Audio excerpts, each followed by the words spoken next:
आज हम जानेंगे पेन टूल के बारे में। पेन टूल का इस्तेमाल होता है कटआउट बनाने के लिए। किसी भी पिक्चर को जब हम कटआउट करना चाहते हैं तो सबसे ज्यादा पेन टूल का ही इस्तेमाल किया जाता है और सबसे बेस्ट होता है पेन टूल। तो जानेंगे पेन टूल ये रहा। जब हम पेन टूल लेते हैं यानी सेलेक्ट करते हैं, देखिए तो इसमें हमें बटन दबाए रखना है तो हमें पेन टूल के ये इतने सारे ऑप्शन नजर आते हैं।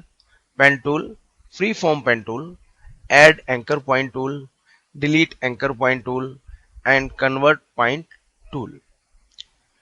इसके साथ ही इसका ये सिलेक्शन है, यानी कि ये टूल और ये टूल दोनों मिलके हमारी को पाथ बनाने में मदद करते हैं। तो शुरू करते हैं। तो पेन टूल लेने के लिए जैसे हमने इस पर क्लिक किया और बटन दबाए रखा तो सबसे ऊपर पेन टूल है, फिर फ्री फॉर्म टूल है।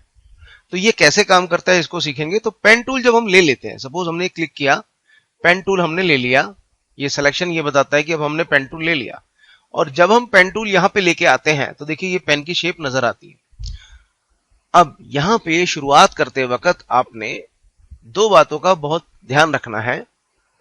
क्या कि यहां पे देखिए, आप यहां पे गौर करेंगे, यहां पे ये वाला जो बटन है इसका नाम है शेप लेयर्स। देखिए ये बटन दबा हुआ है, ये बटन नहीं दबा होना चाहिए। क्यों? अगर ये बटन दबा हुआ है तब क्या करेगा ये कि हमने जैसे इस पे क्लिक करके कोई पाथ बनाना चाहा तो पाथ कैसे बनता है, क्लिक किया, जैसे ही देखिए क्लिक करेंगे ये भरने लगा। क्यों? यहां पे ये कलर ब्लैक है, अभी पाथ हमने बनाया भी नहीं, ये भरने लगा और हमें ये बड़ी डिस्टरबेंस क्रिएट करता है कि ये क्या चीज हो गई।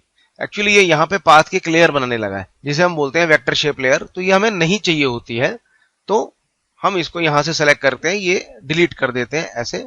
ओके, और फिर एक बार और डिलीट किया। तो ये क्यों आई? क्योंकि ये वाला बटन दबा हुआ है। तो पेन टूल लेने के बाद आप कुछ भी मत कीजिए, सबसे पहले यहां नजर मारिए तो यहां पे ये वाला बटन दबा हुआ होना चाहिए जिसपे इस तरह से रेक्टेंगल भी बना हुआ है और पेन भी बना हुआ है। ये बात अच्छी तरह से अपने दिमाग में बिठा लीजिएगा कि पेन टूल लेते ही सबसे पहले आपकी नजर यहां जानी चाहिए और कौन सा टूल लेना चाहिए, जिसपे रेक्टेंगल के साथ पेन टूल बना हुआ हो। अब बात आगे बढ़ती है कि हमने इसको सेलेक्ट किया और यहां पे ये टूल चेक किया। अब क्या होगा, दूसरी बात क्या याद रखनी है, कीबोर्ड में कैप्स लॉक ऑन नहीं होना चाहिए, यानी कि कीबोर्ड्स पे कैप्स लॉक ऑन नहीं होना चाहिए। देखिए अगर ऑन कर दिया तो क्या होगा, अभी ऑन नहीं है तो हमें शेप जो दिखाई दे रही है, ये देखिए हमें जो हमारे माउस की शेप दिखाई दे रही है वो पेन की तरह दिखाई दे रही है। लेकिन अगर हमारा कैप्स लॉक ऑन हो गया तो ये ऐसे प्लस का निशान बन जाएगा और आपको पता भी नहीं लगेगा ये आपने कौन सा टूल लिया हुआ है। जब हम अपने काम में माहिर हो जाते हैं तो प्रोफेशनली काम करते हुए हम कैप्स लॉक दबा देते हैं ताकि अगर कोई साथ बैठा है तो ये ना जान सके कि हमने ये टूल कैसे लिया। तो देखिए अगर ये आपको क्रॉस आने लगे और आपने ये टूल लिया भी हुआ है, यहां भी सब ठीक है पर यहां क्रॉस आ रहा है, तो समझ जाएं कि क्या बीमारी है, आपका कैप्स लॉक दबा हुआ है। तो हम फिर से कैप्स लॉक दबा देते हैं और उसे ऑफ कर देते हैं। देखिए शेप आ गई, हमारी ये शेप वापस हमें मिल जाती। इसका ध्यान रखिए। अब आगे कैसे काम करेंगे, हमने ये टूल लिया, साथ में ये सिलेक्शन सेट किया। यहां पे हमारे पास दो शेप्स हैं, एक फ्री फॉर्म और एक पेन टूल। तो पहले हम आपको बताते हैं पेन टूल से कैसे होता है कि जैसे हमने क्लिक किया, फिर क्लिक किया और फिर क्लिक किया तो ये क्या है, ये पॉइंट बनने लगते हैं। ये पॉइंट का मतलब है एंकर पॉइंट। ये एंकर पॉइंट्स जैसे ही हम इसमें जोड़ेंगे, देखिए जैसे ही हम इसे बंद करना चाहेंगे पाथ को, ये पाथ तो खुला हुआ है, जैसे ही हम इस पे लाते हैं और क्लिक करते हैं तो ये पाथ बंद हो जाता है और जैसे ही बंद हो जाता है यानी पूरा हो जाता है। और इसकी अब आगे की जानकारी हमें मिलती है। देखिए यहाँ पे क्या है, लेयर, चैनल एंड पाथ। हम पाथ पे आ जाते हैं तो पाथ पे क्या दिखाई देता है, वर्क पाथ।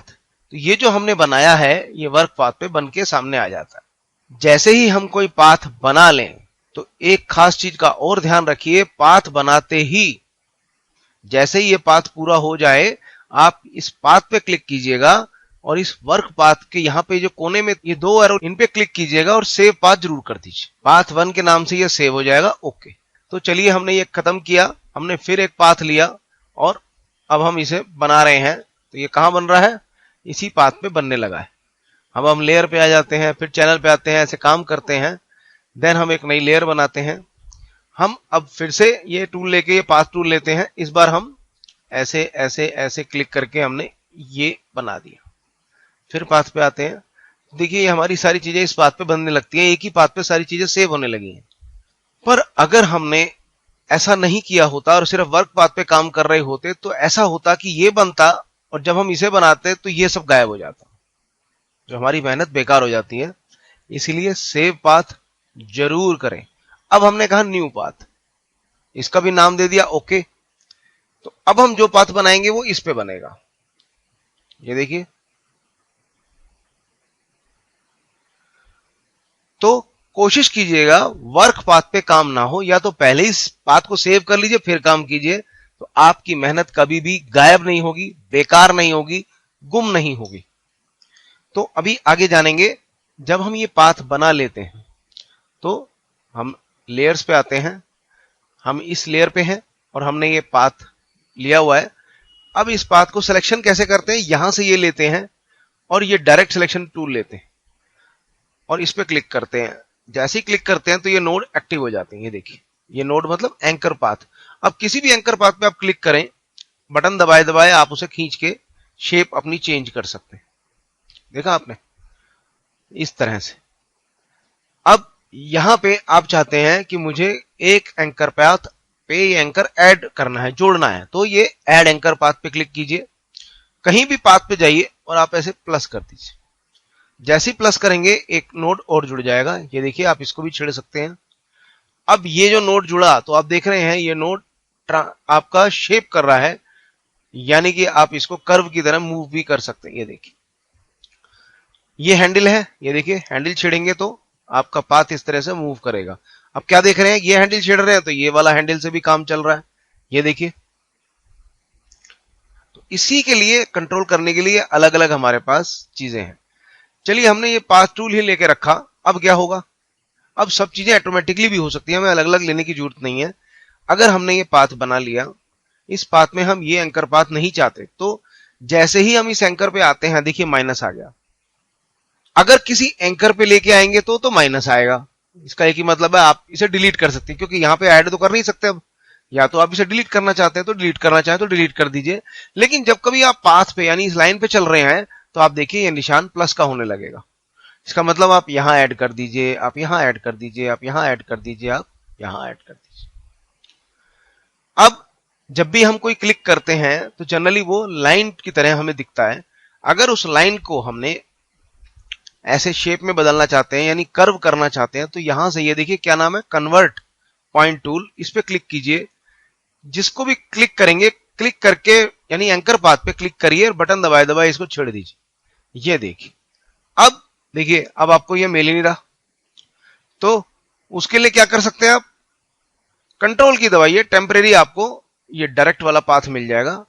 तो ये देखिए, अब ये आप इसको ऐसे शेप छेड़ सकते हैं। आप ये हमने छेड़ा हल्का सा, अब कंट्रोल की दबाई और हम इस तरह से इसको अपने मतलब के हिसाब से ऐसे छेड़ सकते हैं। ये देखिए, इस तरह से चीजों को हम छेड़ सकते हैं।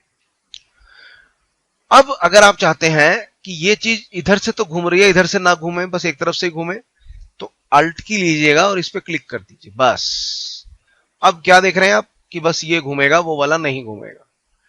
फिर अल्ट की दबाइए, आपको वो जो पाथ था आपका, देखिए कन्वर्ट वाला, वो वापस मिल जाएगा टूल। इस पे बटन दबाइए, इसको कन्वर्ट की तरह यूज कर लीजिए। ये देखिए ऐसे, इस पे दबाइए, इसको भी यूज कर सकते हैं। अब की बार जो मिला आपको, क्या फायदा हुआ, उसी को दोबारा क्लिक करने पर अब आपका यही एरिया मूव कर रहा है, बाकी एरिया नहीं कर रहा है। तो इसी बात को फिर से समझेंगे। ये पाथ में ये दूसरा पाथ बन गया, हम एक पाथ और बना लेते हैं, न्यू पाथ। ओके, ये न्यू पाथ बना तो पिछले पाथ आपको दिखाई नहीं दे रहे, तो गए नहीं है वो। जैसे हम इस पे क्लिक करेंगे वो एक्टिव हो जाएंगे, इस पे क्लिक करेंगे ये एक्टिव हो जाएगा, इस पे क्लिक करेंगे ये एक्टिव हो जाएगा। तो इस तरह से आप अगर पहले ही शुरू से नया पाथ बना के काम करेंगे तो आपकी मेहनत कभी खोएगी नहीं, बेकार नहीं होगी। ये मैंने पहले भी कहा है, तो इसका ध्यान रखें। अब हम कुछ नहीं करते, डायरेक्ट ये टूल लेते हैं और अब देखिए क्या तरीका है कायदे में। हमने ये क्लिक किया, अब हम चाहते हैं यहां पे शेप जो आ रही है ये क्लिक किया, इसके बाद हम घुमाना चाहते हैं तो बटन दबाइए और दबाए दबाए इसे घुमा लीजिए। तो जब ये पॉइंट आ जाए तो अल्ट की से इसको दबा लीजिए।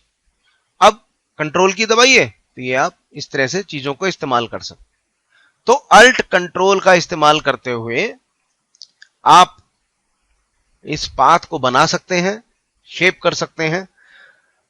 तो इस तरह से आपने सीखा कि पेन टूल का कैसे इस्तेमाल होता है, कैसे हम ऐड करते हैं, कैसे जो ऐड किया हुआ है उसे माइनस भी करते हैं, कैसे फिर से ऐड कर लेते हैं, कैसे कंट्रोल की दबा के यानी ये टूल लेके हम इसको मूव भी कर सकते हैं, और एक बार यहां से लिया इसे जोड़ दीजिए तो ये पाथ बंद भी कर सकते हैं। अब आती है जब पाथ बना दिया तो पाथ को सेलेक्ट कैसे करते हैं, सिलेक्शन कैसे करते हैं। तो कंट्रोल के साथ एंटर कर दीजिए, जो पाथ आपने लिया हुआ है वो पाथ सिलेक्ट हो जाएगा, यानी सिलेक्शन के रूप में आ जाएगा। अब आपने सिलेक्शन ले लिया है, आप चाहते हैं सिलेक्शन ना आए, गायब हो जाए, तो कंट्रोल डी कर दीजिए, ये सिलेक्शन गायब हो जाएगा। अब मान लीजिए आप चाहते हैं ये वाला पाथ लेना है, तो फिर ये ले लीजिए, एक्टिव हो गया। अब ये पाथ तो दिख रहा है, अब आप इसका सिलेक्शन चाहते हैं तो कंट्रोल एंटर कर दीजिए, इसका सिलेक्शन आ जाएगा। जो भी पिक्चर की पार्ट को आपने लेके जाना है, जैसे हम यहां आए, हमने बैकग्राउंड में जाके या नई लेयर में जाके हमने यहां पे रंग फिल करना है, हम इस पे गए, ओके गए, ऐसे हमने शेडिंग ली और कोई भी शेडिंग ऐसी हमने लेके फिल कर दी, तो इसमें सब में ये फिल हो गया। कंट्रोल डी से हमने इसे छोड़ दिया। तो फिर हम पाथ पे गए, कोई और पाथ सेलेक्ट किया। अब एक चीज और रह गई, ये क्या करता है, ये जो पाथ है देखिए, path selection tool, direct selection tool. Direct selection tool के थ्रू हम एंकर को एडजस्ट करते हैं, पर पाथ सिलेक्शन के टूल के जरिए हम पूरे पाथ को ही उठा के कभी यहां रखना है, कभी यहां रखना है, इवन हम डबल भी कर सकते हैं। अल्ट की दबाइए, पाथ के पाथ को पूरा उठा के कॉपी कर लीजिए, ये देखिए पाथ ही कॉपी हो गया। अब कंट्रोल एंटर करेंगे तो ये देखिए इस तरह से पाथ पूरा सेलेक्ट हो जाएगा।